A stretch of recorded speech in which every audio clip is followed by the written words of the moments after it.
لله وكفى وسلام على عباده الذين اصطفى أما بعد فأعوذ بالله من الشيطان الرجيم بسم الله الرحمن الرحيم فأصحاب المشأمة ما أصحاب المشأمة ميمنة ما أصحاب الميمنة وأصحاب المشأمة ما أصحاب المشأمة وقال النبي صلى الله عليه وسلم كما تعيشون تموتون وكما تموتون تبعثون أو كما قال عليه الصلاة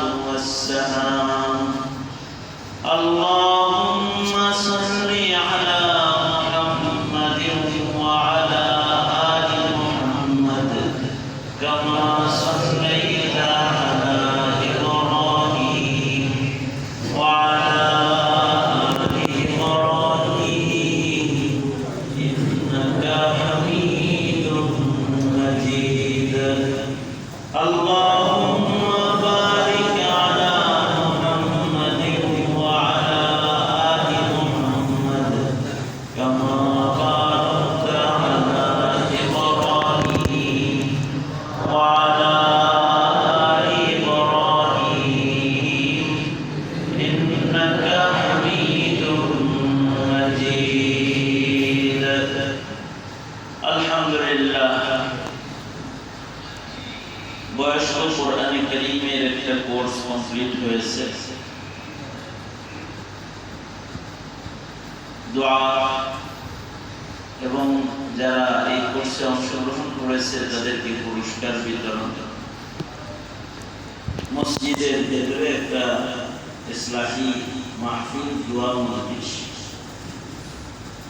আলহামদুলিল্লাহ মজলিসে বুজুর্গ উলামা হযরতগণ তাশরীফ এনেছেন মজলিসের সভাপতি আমাদের মুরব্বী একজন আলিম পাশাপাশি অত্র আশারিয়ার বিভিন্ন মসজিদের খতিব মাদ্রাসার মুহতামিম আশপাশের আইম্মায়ে মাসাজিদ ইমাম হযরতগণ মজলিসে হাজির হয়েছে সব মিলায়া একটা বরকতি পরিবেশ মসজিদের ভেতরে আমি শামিল হইতে পারছি ব্যক্তিগতভাবে আমি শুকরগুজার কিছু কথা সংক্ষেপে বলা দাওয়াতের নিয়ম মানুষ দুই ভাগ হয়ে যাবে মৃত্যুর মাধ্যমে এক ভাগ মানুষ আল্লাহ পাকের কাছ থেকে পুরস্কার পাওয়ার উপযুক্ত মানুষ হিসেবে ডানপন্থী হিসেবে মুমিন হিসেবে কবরে চলে যাবে আর আর প্রকারের মানুষ ঈমান হারা হয়ে দুনিয়া থেকে বিদায় নিয়ে চলে যাবে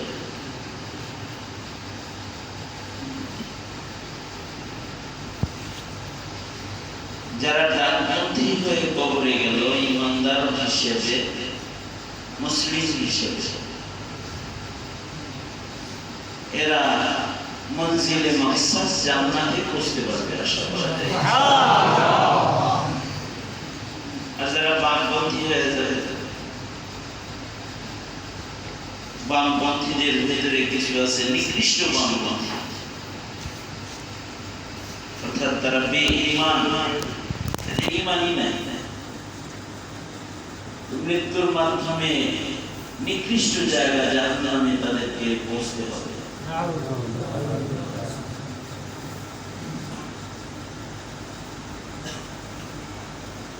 সবচেয়ে খুশনসিব কপালওয়ালা ডানপন্থী হলো তারা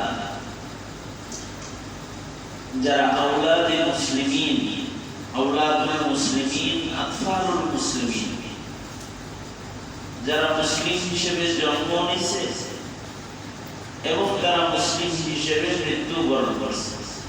এরা হলো সবচেয়ে কপালওয়ালা, ভাগ্যবান। আমাদের নসিব যে আমাদেরকে আল্লাহ তাআলা মুমিনের ঘরে জন্মদান করেছেন।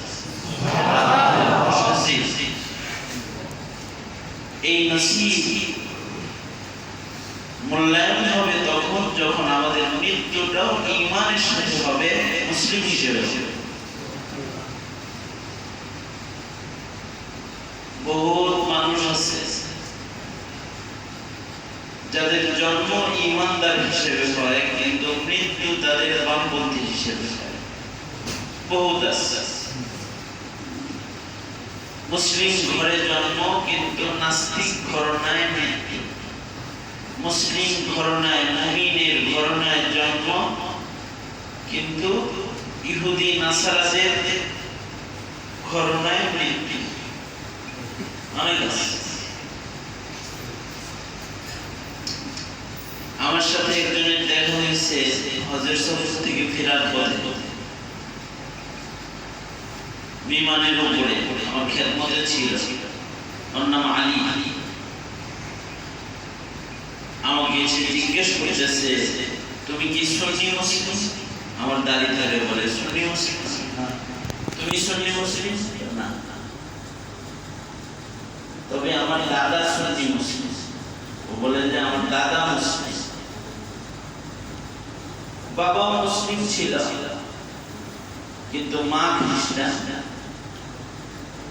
বাবা আমাদের নাম রাখছে, বড় ভাইয়ের নাম আবু বকর, মেজো ভাইয়ের নাম ওমর, সেজো ভাইয়ের নাম ওসমান, আমি নাম্বার 4, আমার নাম আলী। কিন্তু আব্বা ছোটবেলায় মারা গেছে, আমরা ছোট থাকতে মা আমাদের খ্রিস্টান বানায় ফেলেছে। আমাদের বিয়ে খ্রিস্টান, আমরাও খ্রিস্টান। অসুবিধা নেই, অসুবিধা নেই, তোমরাও একটা ধর্ম মানো, আমরাও একটা ধর্ম মানি। সে আমাকে বলতেছে অসুবিধা নেই। বলেন অসুবিধা আছে না নেই? জন্ম তো হয়েছিল ইমানদার হিসেবে, কিন্তু মরল কি হিসেবে মরতেছে?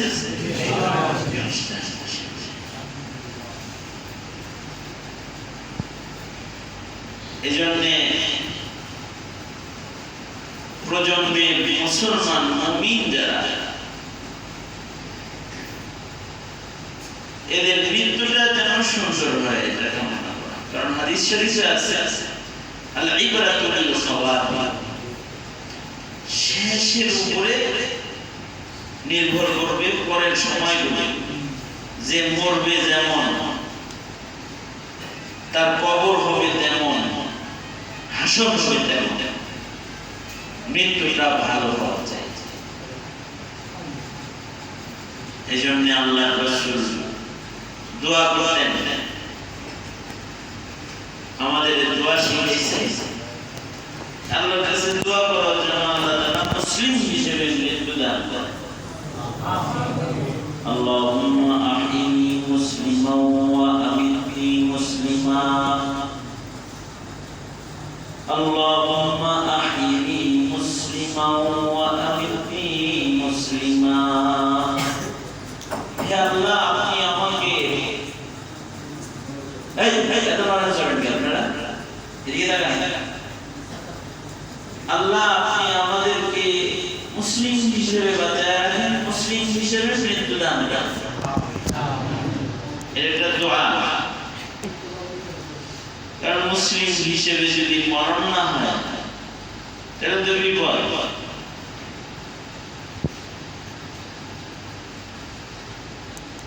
আমরা তো এক প্রকারের ঈমান নিয়ে বাইচা রইলাম, কিন্তু আমাদের পরে যারা আছে, নেক্সট জেনারেশন, তাদের কি অবস্থা?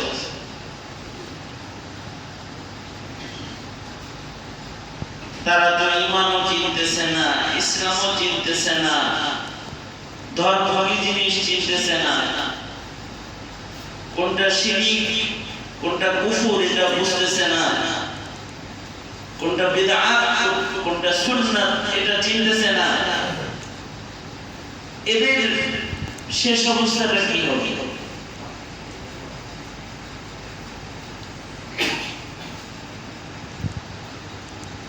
মৃত্যুটা আল্লাহ তাআলা ইসলামের ভেতরে যেন হয়, আমাদেরকে ইসলামের ভেতরে ঢুইকা থাকতে নির্দেশ করছেন। ওগুলো অফিসের যেই পরিমাণ খোদাভীতি থাকলে একটা মসজিদের ভিতরে যদি এত মোবাইল আর এত ক্যামেরা থাকে, এই নসিহত আপনাদের কোনো উপকার দিবে না। বুঝে দিবেন নসিহত তো ইলমি,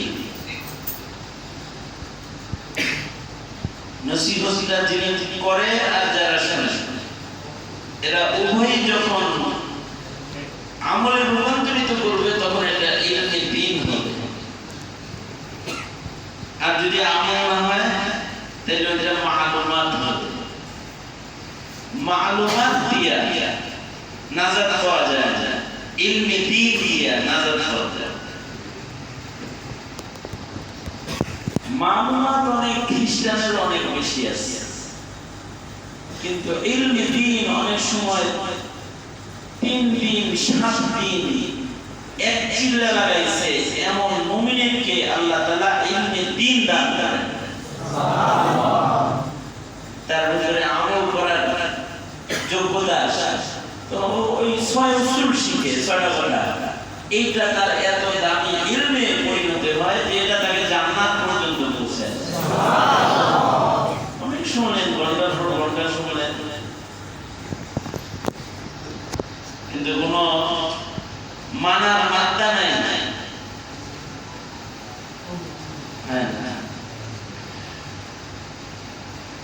মাসিয়াত মিশ্রিত মালুমাত কখনো মামুলাত করার উপযুক্ত শক্তি উপহার দেয়।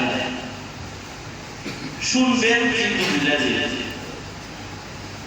এই যে বলতেছি শুনতেছেন, কিন্তু গুনাহ মিশ্রিত হওয়ার কারণে এটা ভুলে যাবেন।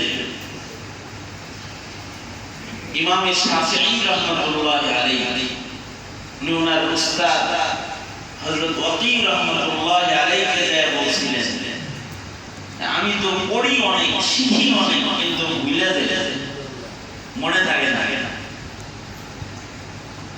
তুমি একটা কবিতার মাধ্যমে নিজের এই অবস্থা প্রকাশ করতেছেন। শাকাউতু ইলা ওয়াকিইন মিন সুই হিফজি ফাআওসানি ইলা তারকিল মাআসি।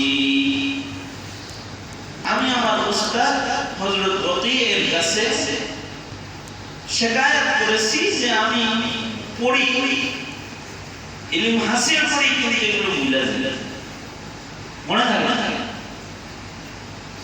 ফাআওসানি ইলা তারকিল মাআসি ফাইন্নাল ইলমা নূরুম মিন ইলাহি নূরুল্লাহ লা ইউতা লিআস। ইলম এটা তো আল্লাহ পাকের নূর, গুনাহগারকে এটা দেয়া হয় না। গুনাহগার ইলমের দ্বারা উপকৃত হয় না। যে শ্রোতারা গুনাহ ছাড়তে পারে না, তাদের ওয়াজ তাদেরকে উপকার করে।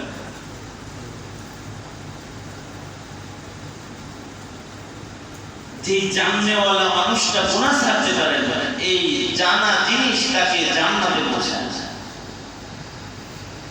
একটা হলো মালুমাত, অনেক কিছু জানা, আর একটা হলো যা জানে যা মানা।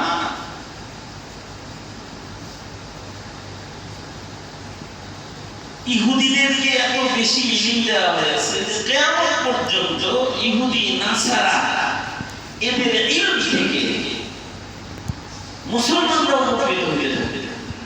মালুমাতের মধ্যে যেমন আরবি সাহিত্যের একটা কিতাব আছে আল মুনজিদ, এটা একটা লুগাত, বিশ্ববিখ্যাত শব্দগ্রন্থ। ইহুদি লেখক ইহুদি।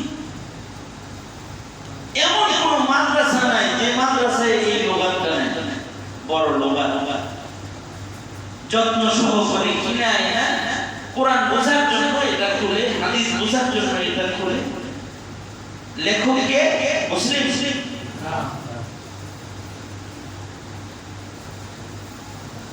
কিন্তু তার ওই মা'লুমাত তাকে জান্নাতে পৌঁছায়।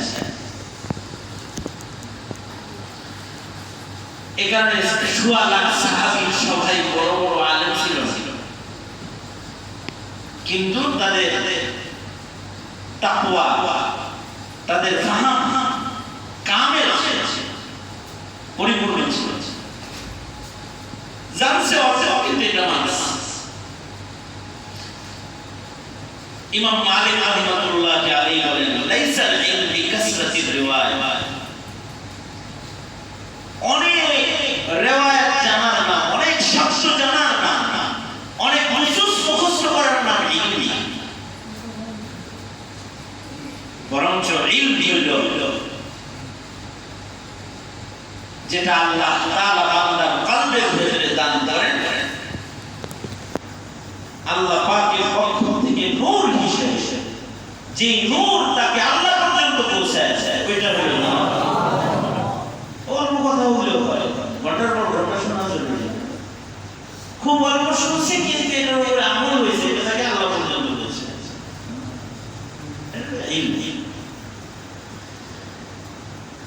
এ কারণে ইলমের মসনদ অনেক দাম,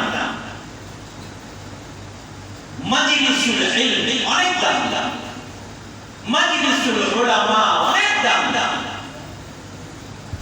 এগুলোর আদাব ধীরে ধীরে ধীরে ধীরে ধীরে ধীরে নষ্ট করে ফেলতেছি আমরা। এই কারণে আমাদের ইলম আমাদের উপকৃত করে। ফাঁক দিয়ে একটা কথা বললাম, মোদ্দা কথা হলো জানতেছি তো অনেক, কিন্তু মৃত্যুটা যা জানে ওইটা মাইনা হইতেছে, তাহলে তো হইল। মুসলিম শরীফের রিওয়ায়াত আল্লাহর রাসূল বলেন, মাইয়িত দুই প্রকার, মাইয়িত দুই প্রকার। এক প্রকারের মাইয়িত হলো মুস্তারিহ মাইয়িত, মাইয়িত গুলা মৃত্যুর মাধ্যমে তারা শান্ত হয়ে শান্তির জান্নাতে পৌঁছে যায়, সুবহানাল্লাহ। এক প্রকারের মাইয়িত মুস্তারিহ, মওতটা তাদের জন্য রাহা, সুকুন, ইতমিনান, প্রশান্তির কারণ হয়ে যায়, মরার সাথে সাথে জান্নাতে চলে যায়, মুস্তারিহ। আর আরেক প্রকারের মাইয়িত হলো, সবাই কিন্তু মরবো আমরা, এক প্রকারের মাইয়িত হলো মুস্তারিহ মাইয়িত, যারা মইরা খুশি হয়ে মইরা আল্লাহর কাছে চলে যায়, আল্লাহর পায়ে বলে। আরেক প্রকারের মাইয়িত হলো মুস্তারাহ মাইয়িত, এরা বললে দুনিয়া শান্তি পাবে, দুনিয়ার মানুষ শান্তি পাবে। কিছু মানুষ আছে এরা বললে আসমান শান্তি পায়, জমিন খুশি হয়, গেছে ভালো হয়েছে, জমিনের উপরটা পাক থাকবে, গাছ খুশি হয়, গাছের পাতা খুশি হয়, জালেমরাই পথ দিয়ে যাতায়াত করত, মরছে ভালো হয়েছে, আমার ছায়া দিয়ে জালেম হানে তার মৃত্যুতে আর একজন খুশি। কিছু কিছু মাইয়িত আছে এরা বললে মহল্লার মানুষ পায় আলহামদুলিল্লাহ, এটা মরছে ভালো হয়েছে। কিছু কিছু মানুষ আছে এগুলো দেশ ছাড়লে পায় আলহামদুলিল্লাহ, দুনিয়া ছাড়লে আলহামদুলিল্লাহ, ইন্নালিল্লাহ বলে মুস্তারাহ। আল্লাহর রাসূল বলেন, মুস্তারিহ হও, মুস্তারাহ হও। তুমি বললে সবাই আলহামদুলিল্লাহ বলে, এরকম মাইয়িত তুমি বলে। আনতাল্লাযী ওয়ালাদাতকা উম্মুকা বাকিয়ান, আনতাল্লাযী ওয়ালাদাতকা উম্মুকা বাকিয়ান ওয়ান নাসু হাওলাকা ইয়াদহাকুনা মাসরুরা ফাজাহাদ লিনাফসিকা ইয ইয়াকুনু বাকিয়ান ফি ইয়াউমি মাউতিকা যালিকান ওয়া মাসরুরা। যেদিন তুমি প্রথম এসেছিলা ভবে কেঁদেছিলা তুমি একা, হেসেছিল সবে, এমন জীবন তুমি করো হে গঠন, মরণে হাসিবে তুমি, কাঁদিবে ভুবন। তোমার মৃত্যুটা যেন এরকম হয় যে তুমি মরার সময় হেসে দিছো, তোমার মরণে সবাই কাঁদিতেছে। তোমার এই মৃত্যুটা তোমার জন্য সুকুন, রাহত, ইত্মিনান, শান্তির কারণ হয়ে যাবে। কারণ এই মরার সাথে সাথে আল্লাহ তাআলা নিজে ইস্তিগফার দিয়া বলবে, এতদিন দূরে ছিলা, এবার আমার কাছে আসো, জান্নাতে আসো, কাছে আসো, আমার কাছে থাকো। এই যে এরকম একটা মাইত হওয়া, এটার জন্য লাগে মেহনত, এটার জন্য লাগে তালিম, এটার জন্য লাগে তারবিয়া, এটার জন্য লাগে ইবাদত, মুজাহাদা। এরপরে মানুষের এরকম একটা মরণ। জীবনে যে কিছু ঈমান, কিছু আমল শিখবে, অথবা এটা মানবে, এটা মাইনে নিজের জীবন গঠন করবে, এর জন্য সময় সময়। ধন্যবাদ। এখানে একটা দল, এরা কোরআনে কারীম শিখার জন্য কয়দিন? 20 দিন, 3 মাসের কোর্স, 3 মাস ব্যাপী এরা মেহনত করছে। মাসাইল, ঈমান, ইবাদত, তিলাওয়াত এগুলো শিখাচ্ছে। কোরআন শিখছে, দোয়া শিখছে, নামাজের পদ্ধতি শিখছে। পুরস্কার হিসেবে তাদেরকে আমার শায়খ মুর্শিদের লেখা তালিম ও সুন্নাহ, সুন্নাত গাইড তাদের হাতে তুলে দেওয়া হয়েছে। কিছু আমল শিখছে, ঘরে বসেও শিখতে থাকবে, প্রত্যেকটা সুন্নাত তরিকা কি এটা জানতে থাকবে। এই মেহনতের উপরে যদি কারো মৃত্যু হয়, এরকম মেহনত করতে করতে করতে করতে যদি কেউ মাইয়িত হয়ে যায়, মরে যায়, তো তখন তার মরণটা ভালো হয়। মরণ ভালো হইল তো তার এবার কবর ভালো হয়ে যাবে। আল্লাহ রাসূল বলেন, যেই রকম জীবন যাপন করবা ওই রকম করবা, কামা তাঈশুন তামুতুন, আর কামা তামুতুন তুবআসুন। যেমন মরবা ওই রকম আবার উঠবা। হাসরে যখন সবাই উঠে দাঁড়াবে, কারোর কারোর ডান হাতে আমলনামা হবে, আর কারোর কারোর বাম হাতে আমলনামা হবে। যাদের হাসরের ডান হাতে আমলনামা হবে, তারা তো হাসরের মাঠে উঠে তারা নিরাপদ হয়ে যাবে। দুনিয়াতে জান্নাতি ছিল, কবরে জান্নাতি হয়ে যাবে। কবরে জান্নাতি হবে, হাসরে জান্নাতীদের কাতারে দাঁড়ায় যাবে। দুনিয়াতে বামপন্থী ছিল, দিন শিখে নাই, ইসলাম বুঝে নাই, ইসলাম মানে নাই, মরার সময় বামপন্থী হিসেবে সে মৃত্যুবরণ করবে, বামপন্থী হিসেবে মরে যাবে। বামপন্থী হিসেবে যদি কেউ মারা যায়, তাহলে কবর তার জন্য হুফরাতুন মিন হুফারিন নার, দোজখের খণ্ড হয়ে যাবে। কবর তার জাহান্নামের খণ্ড হয়ে যাবে। কারণ কবর যদি দোজখ হয়, তো হাসরের মাঠে সে দোজখীদের সাথে দাঁড়ায়। দোজখীদের সাথে যদি কেউ দাঁড়ায়, বাম হাতে যদি আমলনামা হয়, তার হাসর কত ভয়ঙ্কর হবে। এই কারণে নিজেরা এবং নিজেদের প্রজন্ম, নিজেদের ঘর, নিজেদের সমাজ, এদের জীবন, এদের মরণ, এটা যেন ডানপন্থী হয়, বামপন্থী যেন না হয়, এই মেহনত করা। ওদেরকে সিরাতে মুস্তাকিম দেখায় দেওয়া, দ্বীনি বুঝ, দ্বীনি সমাজ, দ্বীনি বুঝ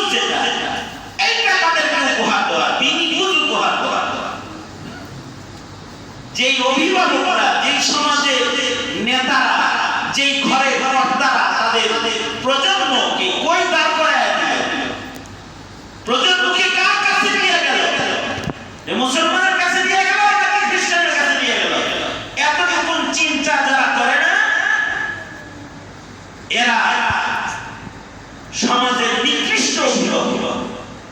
সে হোক পিতা, হোক বড় ভাই, হোক দাদা, হোক নানা, হোক সমাজের নেতা, কিন্তু সমাজকে তিনি পথ দেখায় দেন।